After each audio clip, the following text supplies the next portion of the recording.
Maayong hapon. Maayong hapon. Maayong hapon. God bless. God bless. God bless. Karong adlaw, Domingo, ang atong ebanghelyo naghisgot kabahin sa pagpasaylo sa kaaway. Mga igsoon dili kalimod nga kanang pagpasaylo sa kaaway maunay pinakalisod nga pagtulon-an ni Kristo. Di gyud na ikalalis, lisod gyud mga igsoon, di ba? Manong na ako'y suggestion. Akong pamalandong, gibahin ako into 3 ang pulong nga pasaylo. Pa, say, uglo. Pa stands for pangayo sa grasya sa Dios.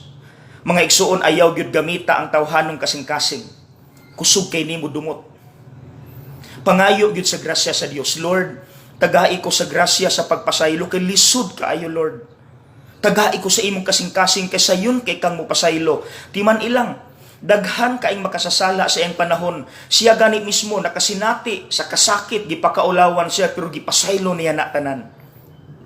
Maunay kasing-kasing sa Dios. Ikaduha, sayop nako gipasaylo sa Dios. Ngano tuod malimot ta mga igsoon nga usa lang kasala sa atong kaaway maglisod tag pasaylo, anyat kung atong tan-awon atong kaugalingon daghan kay tagsala against God, anyat gipasaylo ta niya. Ayop makarealize ta nga tuod no, sayop nako gipasaylo sa Dios, anyat ngano maglisod kog pasaylo sa usa lang kasala sa akong kaaway. Ikatulo, lo stands for luoy pud sila. Ang atong proof ana katong gabitay na si Jesus sa krus.